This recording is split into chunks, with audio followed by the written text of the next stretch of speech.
بسم اللہ الرحمن الرحیم۔ السلام علیکم۔ حضرت شفیع اشجعی رحمۃ اللہ علیہ بیان کرتے ہیں کہ وہ مدینہ منورہ میں داخل ہوئے تو انہوں نے دیکھا کہ ایک شخص کے پاس کافی لوگ جمع ہیں، تو انہوں نے پوچھا یہ کون ہے؟ لوگوں نے بتایا یہ حضرت ابو ہریرہ رضی اللہ تعالیٰ عنہ ہیں۔ لہٰذا میں ان کے قریب جا کر ان کے سامنے بیٹھ گیا۔ جب وہ لوگوں کو حدیث بیان کر رہے تھے، پھر جب وہ خاموش ہوئے اور اکیلے رہ گئے تو میں نے عرض کی، میں آپ کو اللہ تعالیٰ کی قسم اور اس کے حق کا واسطہ دے کر گزارش کرتا ہوں کہ آپ مجھے وہ حدیث بیان کریں جو آپ نے رسول اللہ صلی اللہ علیہ وآلہ وسلم سے سن کر یاد رکھی ہو اور آپ اسے بخوبی جانتے ہوں۔ تو حضرت ابو ہریرہ رضی اللہ تعالیٰ عنہ نے فرمایا، میں تمہیں ایسی ہی حدیث سناؤں گا جو میں نے رسول اللہ صلی اللہ علیہ وآلہ وسلم سے سنی اور یاد رکھی ہے۔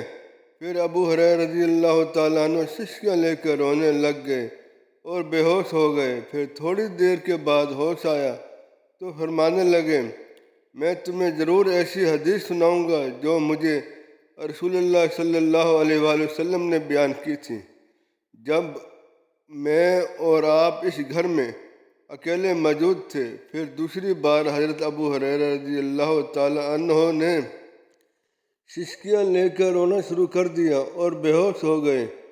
پھر ہوش میں آئے اور اپنے چہرے کو صاف کیا۔ پھر فرمایا، میں تمہیں حدیث سناتا ہوں، میں ضرور تمہیں ایسی حدیث سناؤں گا جو رسول اللہ صلی اللہ علیہ وآلہ وسلم نے مجھے اس وقت سنائی تھی جب میں اور آپ اس گھر میں اکیلے ہی تھے، ہمارے علاوہ کوئی اور موجود نہ تھا۔ پھر حضرت ابو ہریرہ رضی اللہ تعالیٰ عنہ شدید سسکیاں لے کر رونے لگ گئے، پھر بے ہوش ہو کر منہ کے بل گر گئے اور میں دیر تک آپ کو سہارا دے کر بیٹھا رہا۔ پھر جب ہوش میں آئے تو فرمایا، رسول اللہ صلی اللہ علیہ وآلہ وسلم نے مجھے بیان کیا، جب قیامت کا دن ہوگا تو اللہ تعالیٰ مخلوق کے درمیان فیصلے کے لیے تشریف لائے گا، جب کہ ہر امت گھٹنوں کے بل بیٹھی ہوگی۔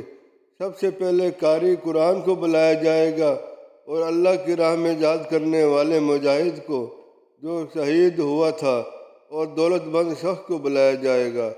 اللہ تعالیٰ قاری سے فرمائے گا، کیا میں نے تمہیں وہ کتاب نہیں سکھائی تھی جو میں نے اپنے رسول پر نازل کی تھی؟ وہ کہے گا، کیوں نہیں اے میرے رب؟ تو اللہ تعالیٰ فرمائے گا، تو تم نے علم حاصل کرنے کے بعد کیا عمل کیا؟ وہ جواب دے گا، میں دن رات نماز میں اس کی تلاوت کرتا تھا۔ تو اللہ تعالیٰ فرمائے گا، تم نے جھوٹ بولا، اور فرشتے بھی کہیں گے تم نے جھوٹ کہا ہے۔ اور اللہ تعالیٰ فرمائے گا، بلکہ تم تو یہ چاہتے تھے کہ کہا جائے فلاں بہت بڑا قاری ہے، تو یہ بات تو دنیا میں کہہ دی گئی تھی۔ اور مالدار شخص کو لایا جائے گا تو اللہ تعالیٰ فرمائے گا، کیا میں نے تمہیں اتنا مال و دولت عطا نہیں کیا تھا کہ تم کسی شخص کے محتاج نہیں رہے تھے؟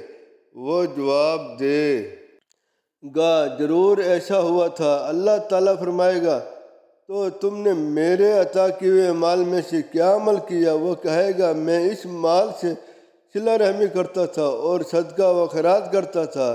تو اللہ تعالیٰ اور اس کے فرشتے کہیں گے، تم نے جھوٹ بولا ہے۔ اللہ تعالیٰ فرمائے گا، بلکہ تمہارا ارادہ تو یہ تھا کہ لوگ کہیں گے فلاں شخص بڑا سخی ہے، تو وہ کہہ دیا گیا تھا۔ پھر اللہ کی راہ میں قتل ہونے والے مجاہد کو لایا جائے گا تو اس سے پوچھا جائے گا، تم نے کس مقصد کے لیے جان دی؟ تو وہ کہے گا، اللہ تو نے اپنے راستے میں جہاد کرنے کا حکم دیا تھا تو میں نے جنگ لڑی حتیٰ کہ میں قتل ہو گیا۔ تو اللہ تعالیٰ فرمائے گا، تم نے جھوٹ بولا ہے، اور فرشتے بھی کہیں گے تم جھوٹے ہو۔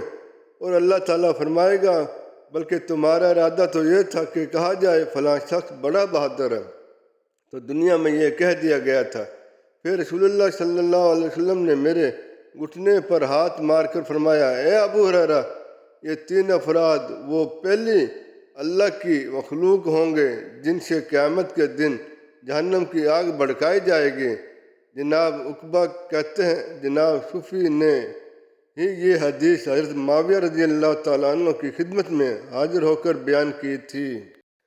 جناب الاولیاء بن ابی حاتم بیان کرتے ہیں کہ صوفی حضرت معاویہ رضی اللہ تعالیٰ عنہ کے جلاد تھے، اور ایک شخص نے حضرت معاویہ رضی اللہ تعالیٰ عنہ کے پاس حاضر ہو کر یہ حدیث بیان کی تو انہوں نے فرمایا اللہ اور اس کے رسول نے سچ فرمایا ہے۔ پھر یہ آیت پڑھی، ترجمہ: جو شخص دنیا کی زندگی اور اس کی زینت چاہتا ہے تو ہم ان کے اعمال کا بدلہ اسی دنیا میں دے دیتے ہیں اور اس میں ان کا حق تلفی نہیں کی جاتی۔